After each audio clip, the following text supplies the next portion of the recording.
Bueno, ¿qué puede hacer el venezolano frente a esta realidad, frente a todas estas variables que hemos mencionado con José Ignacio Guarino, que no están al alcance de, como dicen, el ciudadano de a pie? Es decir, el tema de la resolución de las Estás sanciones. como el presidente, el ciudadano El de a ciudadano de a pie. pie es un Ciudadanos término, de a bueno, pie somos todos, porque somos ciudadanos de a pie. caminamos. Bueno, pero es un término que se Muy acuñó populista. para determinar exactamente a la gente que no A está en la nosotros. esfera de poder, A por decirlo todos, de alguna a manera. todos. Y frente a estas variables que no están en nuestro control, pero que al final, bueno, nos afectan a todos, todo lo que ha significado esto, que en algunos casos, como mencionábamos antes de ir a la pausa, enfrenta a consumidor y vendedores, porque se cruzan, por supuesto, los intereses. José Ignacio decía que, bueno, que no es una ONG, el comercio no es una ONG que no puede perder, pero, bueno, ahí hay que ver porque Mira, dentro de esta realidad tampoco el consumidor está para el despilfarrar. consumidor no puede pagar los platos rotos o el ciudadano de a pie de todo lo que es una política macroeconómica, donde existen cadenas de distribución y cada uno de los participantes quiere y debe ganar. ¿Cuál es el tema? Que en Venezuela durante muchos años se acostumbró en toda la cadena, no vamos a decir que son malos o buenos, se acostumbró a tener unos márgenes de ganancia súper elevados. Cuando tú estás en el retail, aprovechando que ayer se dio el Congreso Mundial del Retail en Caracas, saludos Ítalo Atencio, saludos a ANSI y su directiva. Internacionalmente en un retail, cuando tú tienes un margen del 1.5 al 3, brincan. En Venezuela, cuando yo estuve en ese sector, cuando no veían esos márgenes, tenían que ser márgenes más grandes, porque si no, la operación del negocio no te da. Y entonces ahí entramos incluso en temas internos y macroeconómicos dentro de las empresas, las eficiencias y las eficacias. Eso tienes que buscarlo en las organizaciones. Obviamente en Venezuela, y le tomo la palabra a la señora vicepresidenta, el que estudia economía no entiende nada, gracias a Dios, por eso yo soy licenciado en administración, siempre lo repito porque me dicen economista, más allá de la risa y la cháchara que esto causa, pero regresando a lo serio, porque hay que ponerle un poquito de humor a esto. ¿Qué hacemos dentro de cada empresa y qué hacemos con la papa caliente, que es hoy en día el flujo efectivo? Los bolívares que me llegan o a los que le llegan los dólares, bendecidos son los que le llegan los dólares. ¿Qué puedo hacer yo con esos bolívares hoy?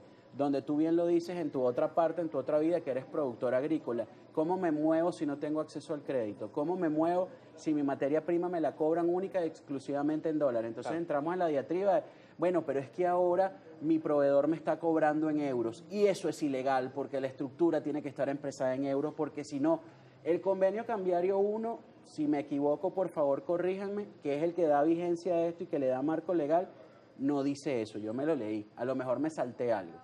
Pero es que el empresario tiene que buscar la mejor y la única si es la posibilidad que tiene de protegerse. Entonces, si yo tengo la tasa del dólar y hay una paridad dólar-euro a nivel mundial, bueno, me voy al euro. Y algo muy importante, con la medida que tomó Trump ayer, se dice en este momento que el dólar se puede hundir hoy en las cotizaciones 5%.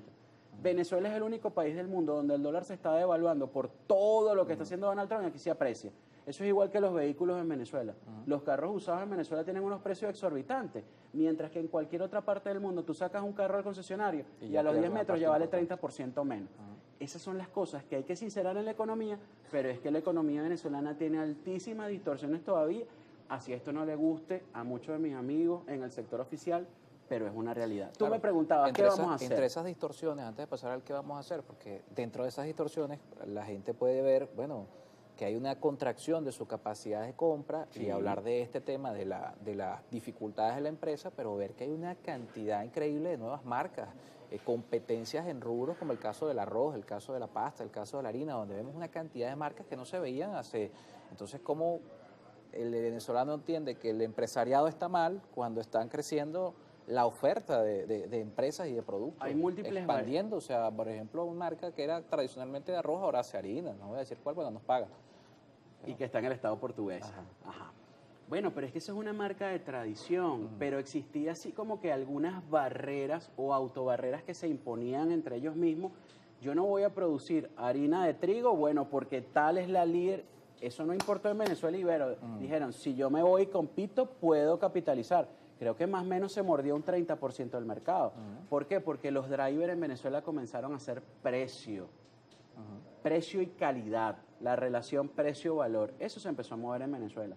Además de que hay una nueva clase, y eso no es un secreto para nadie, no es pecado, hay una nueva clase empresarial en Venezuela.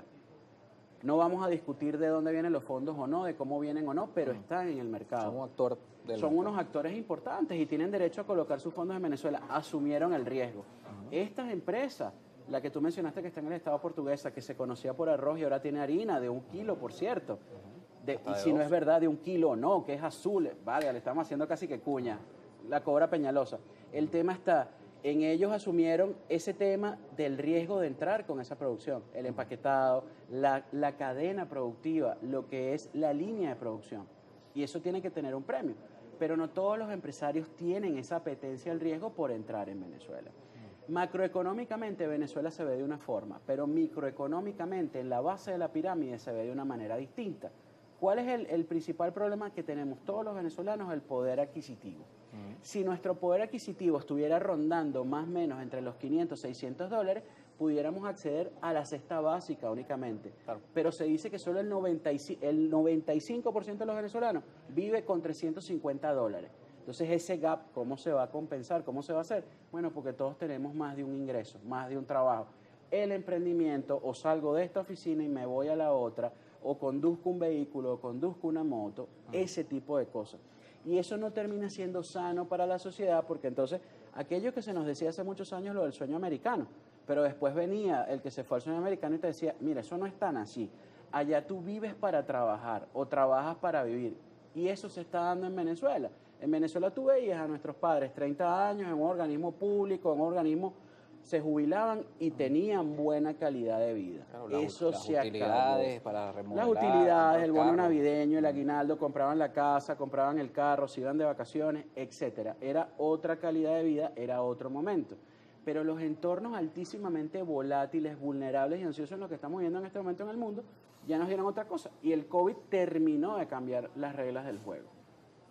Bien, vamos a revisar rápidamente, nos queda algo de tiempo para leer algunos comentarios. Por acá Roger Martero nos escribe, buenos días, ¿por qué no se unen todos los actores para solicitar el levantamiento de las sanciones y ver si recuperamos la economía? Eso es importantísimo y es vital. Yo creo que todos los venezolanos tenemos que luchar, nos guste o no, quien gobierna en este momento, porque las sanciones sean levantadas, porque nos afectan a todos los venezolanos que nos quedamos viviendo y trabajando en Venezuela. José Ramón Martínez, tenemos que tomar el ejemplo de Colombia, donde los comerciantes no aceptan dólares como forma de pago, obligan al consumidor a cambiar a pesos y fortalecer su moneda. Aquí en Venezuela es todo lo contrario. Claro, pero no es tan fácil. Recordemos que Colombia tiene otro sistema y otro mecanismo, digamos, de economía, otro funcionamiento. Nosotros aquí necesitamos aún demasiados insumos importados. Si no tenemos los dólares, ¿cómo hacemos? ¿Obligamos al importador a que nos reciba los bolívares? No podemos. Eric Caserta por acá, si quitaran el control cambiario paulatinamente se estabilizaría la banca dolarizada en la misma medida. Los dólares que circulan en el sector informal se incorporan poco a poco a la banca y verá para cubrir la demanda oficial, pero hoy en día nadie se atreve a depositar los dólares que tienen físico, la gente no los invierte, prefiere guardarlos bajo el colchón. Confianza y credibilidad, crear confianza y credibilidad. Pero esos que 7.000, 8.000, 5.000 millones de dólares que no están bancarizados, ¿cómo ruedan en la economía? ¿Qué aliciente o qué incentivo le damos a esos venezolanos para que los pongan? En la economía. ¿Qué incentivo le estamos dando al empresario venezolano para que invierta en Venezuela? ¿Hay una armonización tributaria? Todavía no está. Ayer se ajustó la unidad tributaria después de 2 años, más de 270% del incremento. Oye, hacer negocios en Venezuela es complicadito, hay que tener claro eso. José Padilla por acá, buenos días, saludos. Pregúntale al invitado, ¿qué responsabilidad tiene el Banco Central sobre el alza del dólar? Bueno, el Banco Central de Venezuela, según la ley y según todo el andamiaje legal en Venezuela, es el responsable de la política monetaria y la política cambiaria. Pero el Banco Central no puede imprimir dólares. Si la demanda es infinita de dólares en Venezuela porque nadie quiere tener un bolívar, pues la responsabilidad es y no es del Banco Central de Venezuela. Pero si no tenemos los dólares, ¿cómo alimentan? Nos vamos con Luis de Pablos, que nos escribe desde los Valles del Tuy. Tenemos un tema grave en la sociedad civil, en materia financiera, y al parecer no aceptamos esto. Estamos ciegos, estamos viviendo una guerra civil económica, dañándonos unos a los otros, sumando la ineficiencia de la estabilidad económica y política. Buena intervención. Yo insisto, y lo dije hace mucho tiempo, una gran mesa de concertación nacional que gira en torno a la economía, porque la economía es la que alimenta las necesidades o la que da respuesta a las necesidades sociales en el país. Más allá del Consejo Nacional de Economía, de la reunión, ese Consejo Nacional de Economía debería tener de manera urgente una reunión donde las cabezas se pronuncien qué va a pasar con el tipo de cambio. Banco Central de Venezuela debería sacar una circular diciendo usted puede expresar sus precios en euros y no es ilegal, para que no se construyan y se siga alimentando esta matriz de opinión. ¿O qué vamos a hacer? ¿Dónde está la parte de los académicos dentro del Consejo Nacional de Economía? Los liberales, los no liberales, los economistas, los administradores, los contadores, que todos tenemos mucho que decir y que aportar, más que decir, aportar. Pero el Ejecutivo tiene que tener la capacidad y querer hacer, y la capacidad de escuchar, no solamente mirarse el ombligo y hasta la nariz, porque, y asumo la responsabilidad de lo que estoy diciendo, creo que todavía hay demasiado sectarismo. En Venezuela no está desarrollado, y lo sigo diciendo, el mercado de valores. En anteriores entrevistas lo he dicho, y discúlpenme los amigos dominicanos, los quiero y los amo, pero ¿por qué el mercado de valores de República Dominicana, siendo una isla, es más grande y más interesante que el venezolano? ¿Qué pasa en Venezuela? ¿Por qué no es una política de Estado, más allá de estar en los 13 motores del mercado de valores, que además tú pudieras canalizar la liquidez monetaria hacia la economía productiva a través del mercado de valores? Y si controlar la liquidez monetaria es una política macroeconómica para el tema de lo que es la inflación, ahí puede estar la solución. Atender a las mayorías, las comunidades populares en Venezuela, cada vez que hablamos de la bolsa. Saludos a Iri y Yamile, Claro. se interesan por el tema. Que siempre José Ignacio Sobrino hace esfuerzo en eso, en que la gente entienda que la bolsa no es algo distante. La bolsa no es algo- distante, no es para ricos, no es para millonarios, no es un casino y no me van a robar mi dinero. El mercado de valores es el que hace que las sociedades crezcan, y los ejemplos están China, Vietnam, Irán. Ojo, no estoy hablando de Estados Unidos. Bueno, crezcan o caigan. También hay Bueno, pero depende cómo jueguen, y hay portafolios para todas las Claro. necesidades y todos los perfiles. No Así te es. me pongas a criticar eso, Carlos. 8:15, nos toca cerrar nuestro segmento de entrevistas. Gracias, José Ignacio Sobrino, por acompañarnos. A la pausa y seguimos con más.